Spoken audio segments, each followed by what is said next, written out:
The Odyssey, a tale of adventure and homecoming. Long ago, after the Trojan War, the mighty Odysseus set sail with his crew to return to his homeland, Ithaca. The sea was vast, and their hearts were eager, but the gods had other plans. "Men," Odysseus said, gripping the ship's wheel, "we are close. Just a little longer, and we'll see the shores of Ithaca. I can't wait to hold my wife again," one crew member said with a smile. "And I miss my mother's cooking," another added, laughing. But just as they began to dream of home, dark clouds gathered, and thunder rumbled across the sky. "You think you'll return so easily?" Zeus's voice boomed from above. Odysseus looked up, defiant but weary. "We've fought for 10 years, great Zeus. Haven't we earned peace?" But the storm answered his plea, tossing their ship violently across the waves. Their first stop was a strange and lush island. The crew, hungry and tired, found a grove of trees bearing sweet-smelling fruit. "Captain, look at this!" one of them called, holding up a golden fruit. "Be careful," Odysseus warned. "This place feels unnatural on edge." But his men couldn't resist. They bit into the fruit, and their eyes glazed over. They dropped their weapons and sat, gazing at the sky. "Why fight, Odysseus?" one of them said dreamily. "This is paradise. No wars, no worries." Odysseus realized the truth. This was the land of the lotus eaters. "Snap out of it!" he yelled, shaking them. But they were lost in a trance. With no other choice, he dragged them back to the ship. "Tie them up," he ordered the others. "We're leaving." After days at sea, they landed on another island.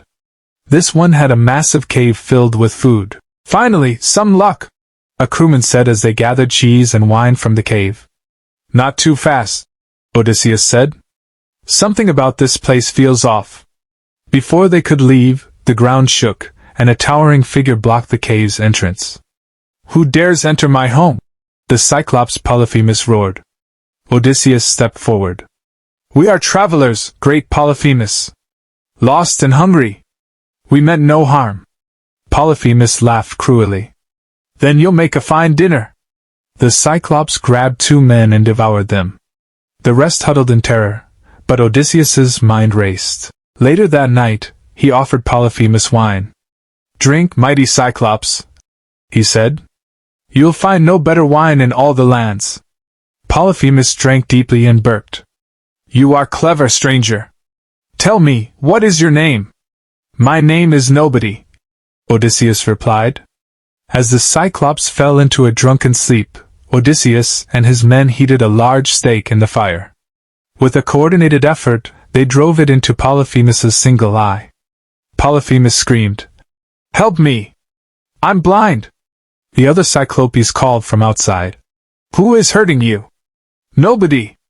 Polyphemus cried. "Nobody is attacking me!" The others shrugged and left, thinking Polyphemus was mad. The next morning, Odysseus and his men escaped by clinging to the bellies of Polyphemus's sheep as they were let out to graze. As they sailed away, Odysseus couldn't resist shouting, "It wasn't Nobody, Cyclops. It was Odysseus of Ithaca." Polyphemus, furious, prayed to his father Poseidon. "Curse him, father! Let him never see his home again." Back at sea, they encountered the Sirens, whose haunting songs lured sailors to their doom. "Plug your ears with wax," Odysseus ordered his men. "And tie me to the mast. No matter what I say, don't untie me." The ship passed the Sirens, who sang sweetly, "Odysseus, come to us. We'll reveal secrets beyond your imagination." Odysseus struggled against his bonds, shouting, "Let me go. I must hear them." The crew ignored his pleas and rowed harder. Once they were safely past, they untied him. Their journey took them to the underworld, where Odysseus sought the wisdom of the prophet Tiresias. The air was cold, and shadows flickered around them.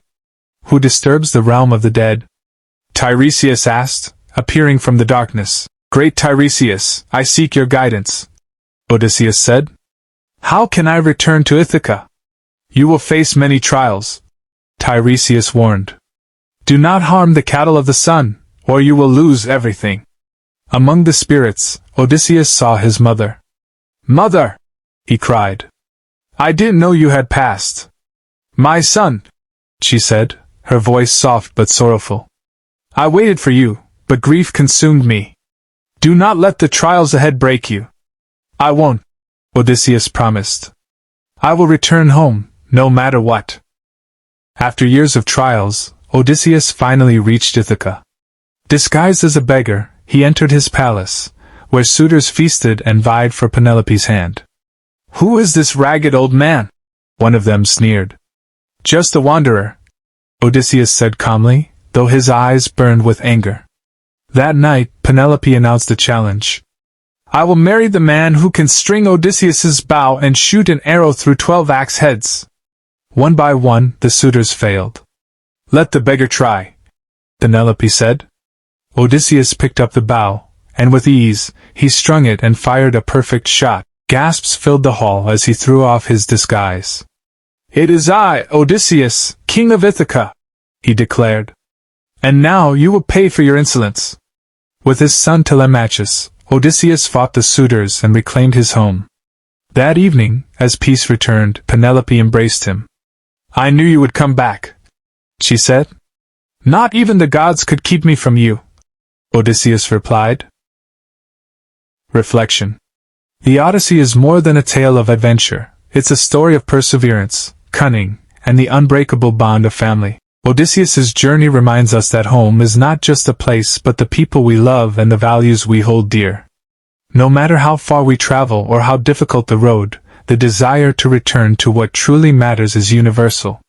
It teaches us that even in the face of divine wrath or overwhelming odds, human resilience and determination can triumph. Thank you for joining us on this incredible journey through the Odyssey.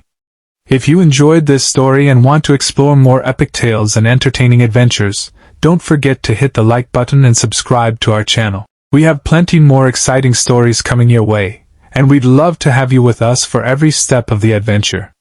See you in the next video.